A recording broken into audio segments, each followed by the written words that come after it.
This is something completely new to me, and I'm super excited about it as I've been doing my research. Have you heard of Firewise Landscaping? Did you know that you can plant a Firewise garden and that will help resist the fire and also keep your property more safe? I am here with the amazing Natalie McHale, who is with the Summit Community Gardens, and she is going to talk to us all about keeping your landscape Firewise.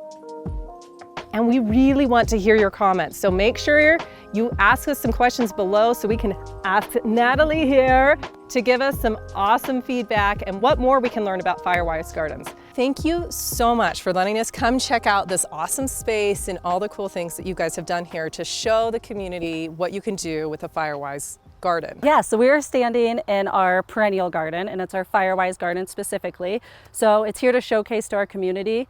People can come in, take a look, and see what we recommend growing to keep your house safe from fires. I was really shocked by the list and the variety that you can actually use that are fire retardant plants. And there are a lot of options. So the main qualities of these plants are they usually have soaps or oils that are less flammable. They're drought tolerant, so meaning they carry a lot of water in their stems and leaves.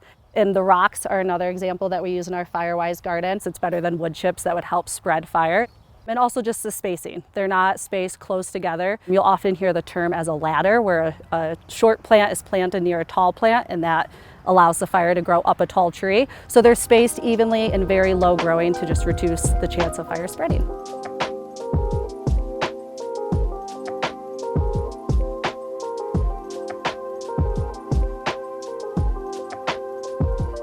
Okay, so there was a lot in there that I want to unpack. I want to unpack all this. I can see that it's like evenly spaced. My type of gardening is like shove it in there, make it overflow, don't see the ground. But that is not a great idea for Firewise. So you were talking about laddering and not having that ability for the fire to spread. So can you tell me just a little bit more?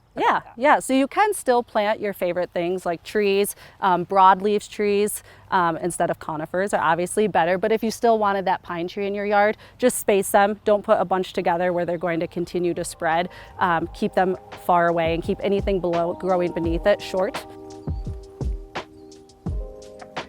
If there's a really hot fire, everything will burn, but the goal is that they will not spread the burn. I want you to tell me about this demo garden you have here. What do we have that is keeping this landscape Firewise? Tell me about what do we have here? So if you've heard of Soapwort before, the name is because it's historically been used to create a mild detergent to clean items. But again, having soap within its leaves and flowers helps suppress wildfires if they do. Again, when it's extremely hot, they will burn, but it will prevent it from going from this plant to the next plant. Oh, so beautiful. Does it just keep blooming? Yes. This one does pretty well throughout the year. Unless it gets really hot, it'll stop dropping its petals. But luckily, we just run drip irrigation a little bit, and it keeps it happy. And it keeps it happy. I'm gonna need to add that one to my yard.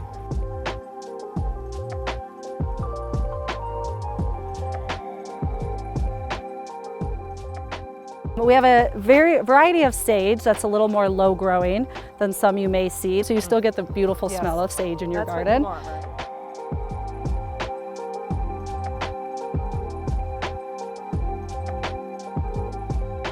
Okay, I love this one. Tell me what it is. This is snow in summer. Okay. And not only beautiful, but it stays nice and low to the ground, keeping it safe to plant in your garden. We see it blooming in the middle of the summer, even when it's hot, which lets us know there's a high water content to help suppress fires.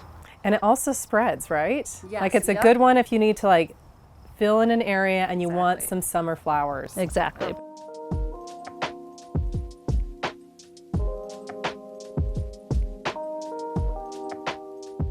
We have a variety of ice plants in our garden, very similar to succulents you'd see in your home. They love sunlight, but are very drought tolerant. And again, as you see, they stay nice and low to the ground and spread to fill your Firewise garden landscape. Oh, we got some bees loving it too. And the bees love them, yes, which can only help. Help our little pollinator friends. Exactly.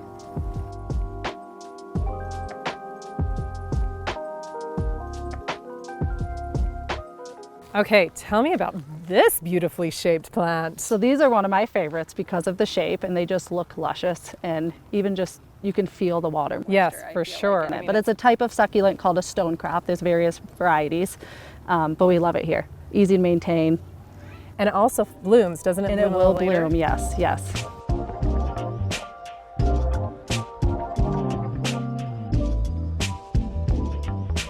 Tell me about lamb's ear. Lamb's ear is not only beautiful, but great to touch.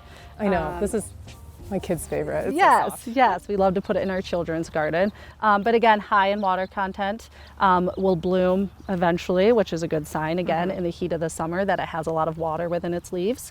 And it spreads very, very well. So a small lamb's ear you buy at the nursery will easily within a year become this size. So if you're trying to fill space in your Firewise garden, this is a great option. But it also has like a beautiful purple pinky flower. Yes, beautiful contrast with the color of the leaves.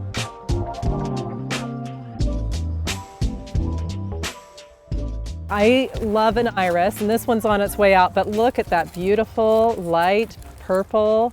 Beautiful Okay, so flowers, irises yes. also work, right? Yes, yeah, and I love the addition of irises because they're such a unique shape. Yes. And again, there's so much dimension you can add within a Firewise landscape, and this one adds a little bit of height, which is wonderful, but still safe for fires. For sure, and you can feel, I mean, these leaves definitely Exactly. are keeping the water content in there, so, and they're beautiful, shape and everything. Yes.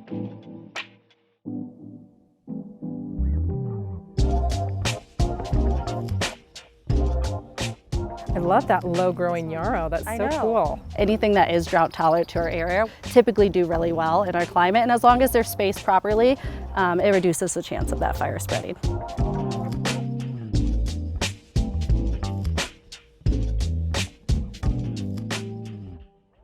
But tell me more about like the benefits of gravel versus grass because grass, people might think, well, I watered, so it's going to keep the moisture in, it's going to keep that, but what's better, grass or? Of course, gravel is a little bit better. It just doesn't burn, doesn't help continue that spread. You can still plant grasses. It's just recommended to keep them short and well watered, which is never easy in a drought. Yes. So in a drought, water conservation wise, I would go with rocks. Go with rocks. Yes. Okay. And then what are you putting under the rocks? Like, do you have a fire retardant tarp underneath or like a ground cover? Underneath, we put compost down, a nice weed barrier, and then the rocks just go right on top. And then when you want to plant something new in your garden, you just easily move those rocks away, make a little slit in your weed barrier, and put in a new Firewise plant. Okay, great. So, but the weed barrier though is not like fire retardant? Not or that do you I'm have- aware okay. of, but that if anyone wants to make one. I'm sure there's a business opportunity right there.